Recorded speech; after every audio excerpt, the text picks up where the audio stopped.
আমার আজকের রেসিপি হচ্ছে আর মাছের তেল ঝাল। আমার এই পুরো ভিডিওটা দেখার অনুরোধ রইল। নিয়ে নিয়েছি আর মাছ, যেগুলোকে খুব ভালো করে ধুয়ে নিয়েছি। তারপরে দিয়ে দিচ্ছি সামান্য নুন আর সামান্য হলুদ দিয়ে মাছগুলোকে ভালো করে মাখিয়ে নেব। আর এই মাছগুলো কিন্তু ভাজার সময় একটু সাবধানে ভাজতে হবে, প্রচুর ছিটকায়। তাই জন্য আমি মাছগুলোকে ঢাকা দিয়ে ভেজে নেব। আর দেখে নাও, আমি এভাবে ঢাকা দিয়ে ভাজছি যাতে গায়ে তেল না ছিটকায়। তো মাছগুলো একেবারে ভালো করে ভেজে নিয়ে তারপরে ফিরে আসছি। তো চলো মাছগুলো ভাজা হতে থাক, ততক্ষণে চলো একটা মশলার পেস্ট বানিয়ে নিয়েছি আদা, রসুন আর কাঁচা লঙ্কা, আর দিচ্ছি একটা টমেটো। এটা একটা স্মুথ পেস্ট বানিয়ে নেব। আর দেখো মাছগুলো কিন্তু আমার সুন্দর করে ভাজা হয়ে গেছে। এখন আমি ওই তেলের মধ্যে আরও একটু তেল অ্যাড করে দিলাম। তারপরে দিয়ে দিচ্ছি কালো জিরে আর তেজপাতা ফোড়ন। ফোড়নটা 2-3 মিনিট ফ্রাই করার পর এর মধ্যে দিয়ে দিলাম পেঁয়াজ কুচি। পেঁয়াজটাকে ভালো করে ভেজে নেব।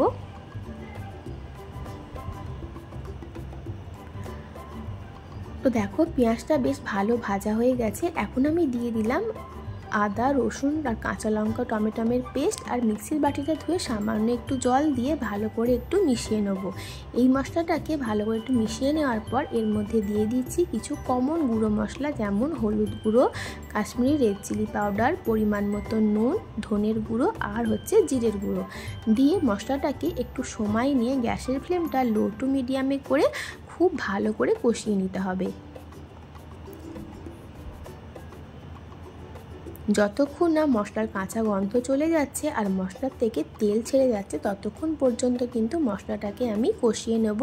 আর গ্যাসের ফ্লেমটা লো টু মিডিয়ামে কষালে কষানোটাও ভালো হয় আর তলায় লেগেও যায় না।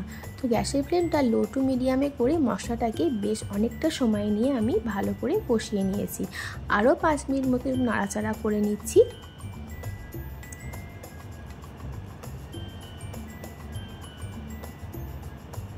তো দেখো মশলাটা আমার খুব ভালো কষানো হয়ে গেছে। এখন আমি ঝোলের জন্য দিয়ে দিলাম 1 কাপ, বড় কাপের 1 কাপ মতন জল দিয়ে, জলটা খুব ভালো করে যখন ফুটে উঠবে তখন আমি এর মধ্যে মাছগুলো দেবো।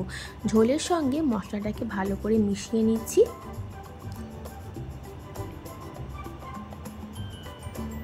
এবারে দেখো জলটা খুব ভালো মতন ফুটে উঠেছে। এখন আমি ভেজে রাখা মাছগুলো এর মধ্যে দিয়ে দেবো।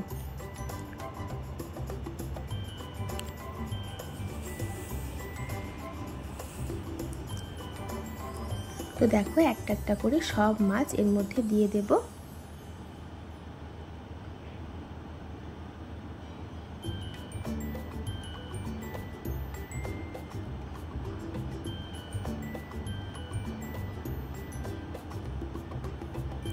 তো সব মাছগুলো আমি এর মধ্যে দিয়ে দিয়েছি, ঝোলের সঙ্গে একটু মিশিয়ে নিলাম মাছগুলোকে।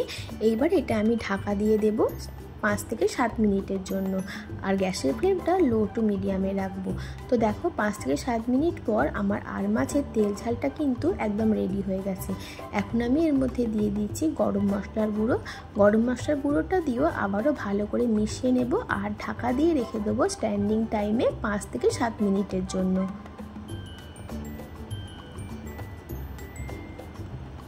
তো এবার এটা আমি ঢাকা দিয়ে দেব। তো 5 থেকে 7 মিনিট পর এটা আমি একটা অন্য পাত্রে ঢেলে নিয়েছি। তো আমার আর মাছের তেল ঝাল কিন্তু একদম রেডি। আর এটা কিন্তু গরম গরম ভাতের সাথে দারুণ লাগে খেতে।